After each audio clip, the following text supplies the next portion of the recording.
All right. Well, welcome to the next podcast episode here at the Wealthy Ironworker. Now, before we get into this podcast episode, which we are going to be talking about this generational warfare, largely as a result of what I would say is probably an economic model that has been very exploitative for the past couple of decades, easy. I want to take the time to give a shout out to my friends at Stars and Stripes. I will leave a link in the description, but Stars and Stripes is a nice, great company that I'm partnering with that is providing me and my store with union-made merchandise. And I got this nice shirt here. We got a nice little setup going on. And if you of course, want to get some merchandise made, you can either drop me a comment on the contact page. You can do one in this video here, or you can visit the link in the description and it'll take you there. We often say that we get what we pay for. Well, that it's the same exact thing when it comes to top quality clothing too. Far better that you support somebody that does not support sweatshops, where people get paid pennies on the dollar. Instead, you're going to get top quality merchandise by union-made individuals in Illinois. So, Stars and Stripes, check the link below. Now, back to this podcast episode. We are talking about intergenerational warfare that we've got going on. Let's have a look. It's not good for anybody and long-term and has disastrous consequences. Let's jump in the conversation and see what's going on. And so what's really troubling when it comes to this idea of generational warfare, it's that it did not start, for the most part, with young people. It did not start with young people. It started with older people. And what's almost mind-blowing to me is how those of us who are older, we look at these complex issues and we intuitively think to ourselves, well, I've done my time. Everything's good. Why don't you work as hard as I had to work?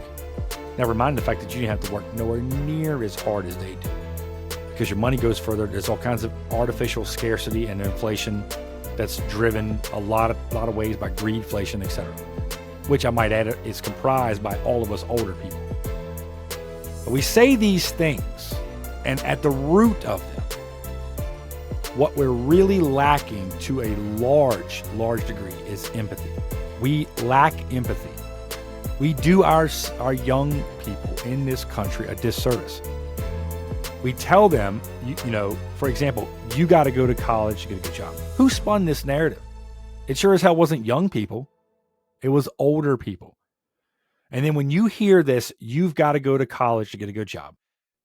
We'll compound this with the future's online, the future's with technology. Oh, by the way, you don't want to work with your hands.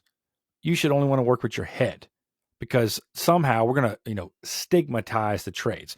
And this is from outside of the trades and those of us inside as well. This is what we do. And so this idea, then you're like, wait a minute, who spun this narrative? It was all older people. You created the narrative. And then to compound the issue even more, young people are very easily influenced.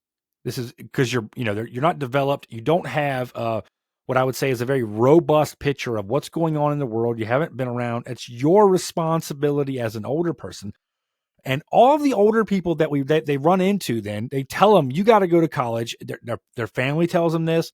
And then when it comes time, let's say for, the educational individuals that are supposed to have their best interest at heart, they're also being told this. So every single adult, for the most part, and I'm broad brushing, but let's be honest here, from a generational perspective and a cultural perspective, the broad brush is applicable. They are told, bar none, you got to do this. This is what they're hearing. And you know what they do? This is what they do. They do exactly what they're told. This is why the millennials, when we talk about a skilled trades perspective, this is why the millennials are largely missing from the trades, because they did exactly what they were told to do.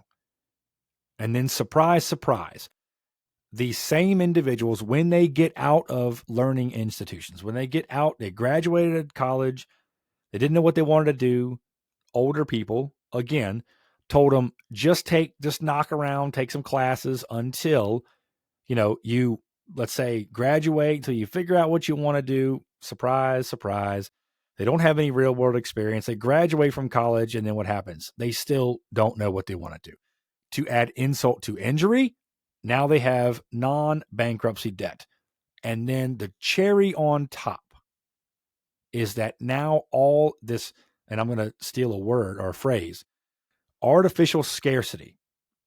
This artificial scarcity that Scott Galloway talked about. There's a very popular video that he had an interview on MSNBC, I don't know, 2 days ago or something like this.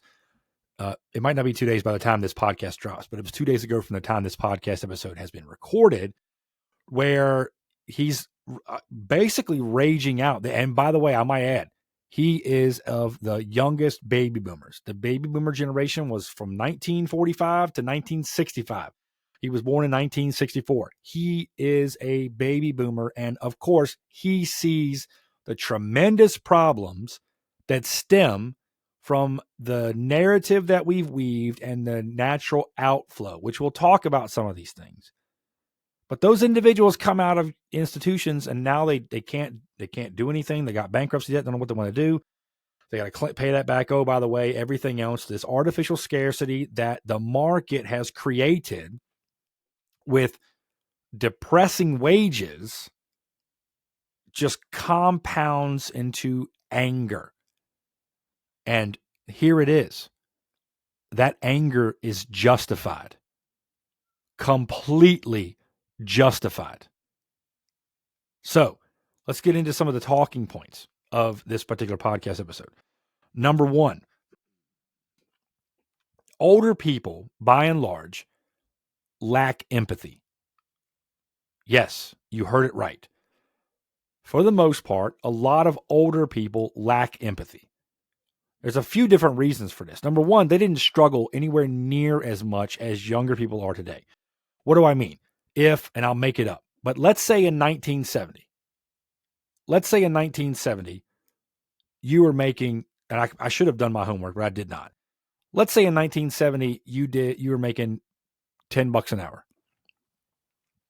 Probably a little bit more than that, but let's say $10 an hour into your full-time gig. I'm not talking about minimum wage. I'm talking about your full-time gig. Let's say it's between $10 to $15 an hour. Okay. In the trades or whatever your profession happens to be. How much were houses back then? We'll use an easy number. Let's say they're 50,000. 50,000. You're making it on 10 to 15. Let's fast forward to today. You might make $30 an hour. So maybe your wage has increased threefold. Has the housing market increased threefold? No. Way, way more than that.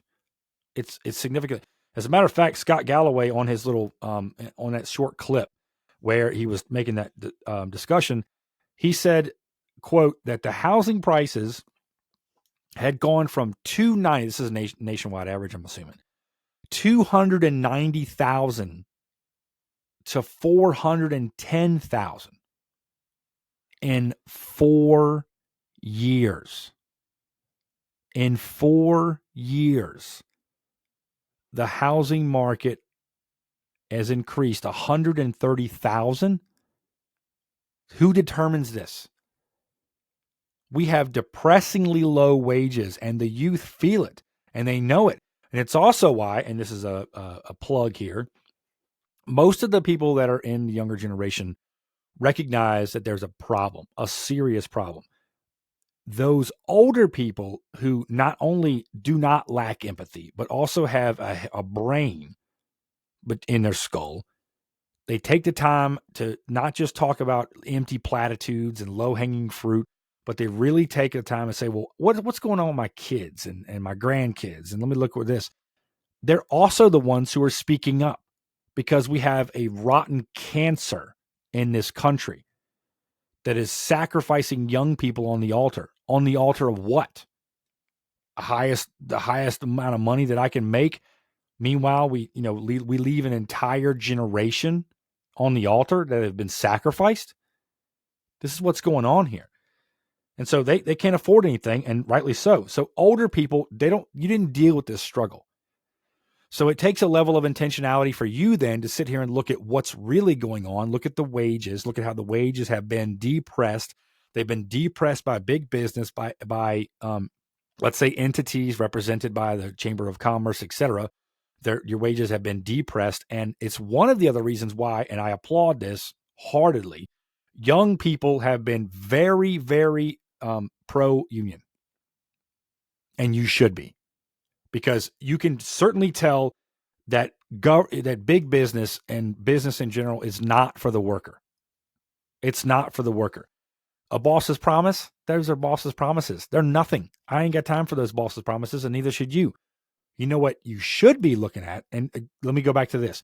The government also, while the government is making certain steps, there are certain rules that are being changed. Let's say, for example, the overtime availability for salary workers is changing. You can go to the website to see that musing, as well as the FTC that's banning non-competes.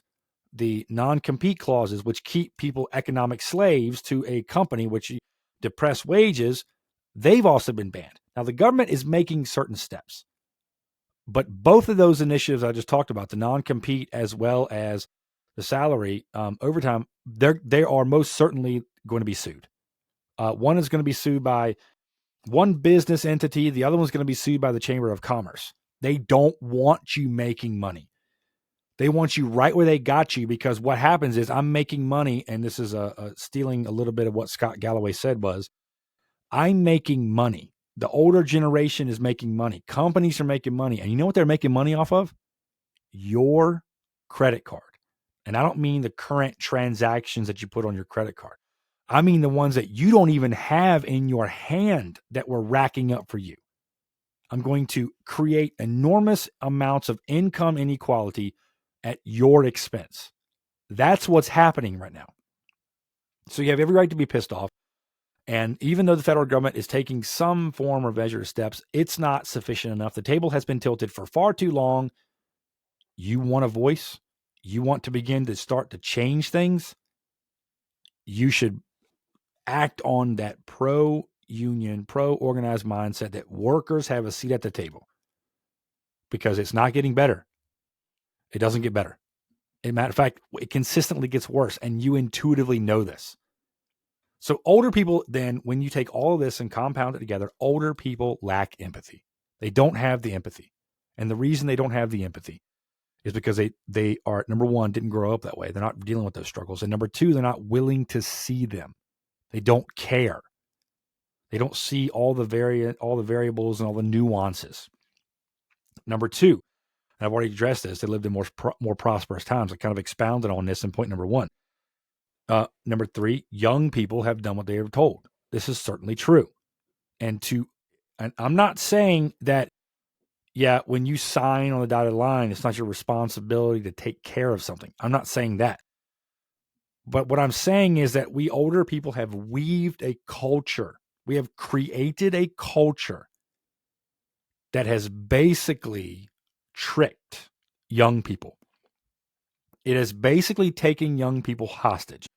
What we have done in the sacrifice of quote unquote capitalism, let me make as much money as I possibly can for as long as I can, and I'm going to do it now at young people's expense. And that's exactly what's happening. Young people were told to do something. And when an entire culture has been predicated, the narrative has been woven to push you this direction, you go this direction. You think, rightly so, that people who are older, your family, business professionals, etc., you don't know any better. And every single adult, again, I'm broad brushing, but for the most part, every single adult is telling you that this is the way that you should go. Is it any wonder that you're disenfranchised with the entire system then? No. No, it's not. It's not to me. And with anybody that has a head on its shoulders and actually uses this cognitive thought process, you will come to the same conclusion. The problems, the systemic problems, have been created by a lot of old people. It's just what it is. And the sooner that we stop and go look in the mirror and acknowledge our part to play in all of this, the sooner we can then begin to try and address all of these problems, this systemic. If you have any empathy whatsoever, and not even for the young generation, let me say it this way.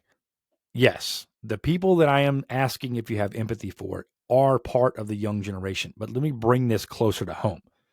Do you have any empathy for your kids? Do you have any empathy for your grandkids? Do you have any empathy at all for future generations? Because if you do, you will recognize what this current form of economic model is doing to them. It is destroying them. And the sad part is you will not be around to see the full ramifications of what's going to take place. So, young person listening, think back on this. When you look at the student loans that you've got, and you probably went because the multitude of adults who are supposed to be more mature in every way have told you, you need to go to college to get a good job. This is the direction that you should go. How long is it going to take you to pay off that debt? Can you afford a house? I highly, highly doubt it. So don't even get me started on the rent subject. Rent is astronomical, and it's poised to go through the roof coming up. And you know what's happening? All while this is taking place, the haves and the have-nots, the gulf between them continues to grow. And ironically, the people who have, or the haves, have the audacity to ask the have-nots, well, you can just work harder. Why aren't you? Are you serious? Every single card in the deck seems stacked against him. Every single one. And in an entire world, I might add, that was created or continued and fostered by older people. This entire world has been created by older people and has sold them a bill of goods. And so if you're frustrated, you need to understand this. There is a quote that Scott Galloway on that video that I mentioned earlier said, and I'll read this. So, young person, houses, stocks that I don't own, they skyrocket in value. Let's have COVID relief and flush the market and take assets way up, because 1 million people dying would be bad, would be tragic if I got less wealthy, and we're doing it on their credit card. And older people have the audacity to sit back and think, I don't understand why these young people are not pro-capitalism. Well, listen, I'm pro-capitalist, and I'm telling you they could be if they actually felt like they could get ahead in the current system. But let me tell you this, because you've had your head buried so far in the sand and you got these lofty things of depressing people so far. I'm surprised you can even see them looking down your nose, that they do not feel like that they can achieve anything, that they can become successful. And the reason why is because they feel like the entire deck has been stacked against them. This economic model has at its core the same thing that every single other economic model has. And you know what that is? Human beings. And human beings are exploitive, and they're greedy, and they're selfish. And what has ultimately happened with this particular economic model is that it's showing itself for its logical conclusion when you give people power. So, young person, 2 things. Well, 3 actually. I hear what you're saying. I understand. I'm not in the midst of things like you are. But just know that there are individuals who are trying to give young people a voice. They're trying to give young people a platform. They're trying to have those conversations and sound the alarm and say, we have a problem, a systemic, seismic issue that needs to be dealt with. And number 2, if you are looking for opportunity, the trades have it. And there's enormous amounts of opportunity. I want you, in the pursuit of looking for something to provide an opportunity for. Remember, I continually talk about opportunity, not passion, opportunity in this space. I want you to be successful. there is tremendous amount of opportunity in the trades. So now I want you to seriously consider joining the trades. It is not there. There is a stigma, unfortunately, but let me tell you something right now. There is nobility in working with your hands and creating something. Might I add that the individuals who have one of the highest job satisfaction rates routinely, continually, year over year, is those of us in the trades. We have the highest job satisfaction. There's plenty of opportunity. And if you are considering, in all seriousness, something to do that would net you some sort of opportunity to be able to try and provide for yourself and your family, the trades are where it's at. And number 3, and this is important as well, young people have the highest approval rating for unions in the country. And no wonder. They have been squeezed to death. You have been sacrificed on the altar of the pursuit of more money, and your generation be damned. We don't care about that. So in that vein and in that thought, I would advise you in all seriousness to continue to think about organized labor as a whole, as a way to give you a voice. Last year, 2023, saw some of the most amazing economic battles from a worker perspective that we've seen in a long time. And the momentum should continue to move forward. But it's going to take all of us. And those of you who are older, let me say this. Those of you who are older, the system that you've created, this economic model that you've created, this glorious economic heaven that is supposed, it's the greatest thing since sliced bread. It has been built off the backs of workers. The income inequality gulf has grown substantially. As a matter of fact, it continues to grow.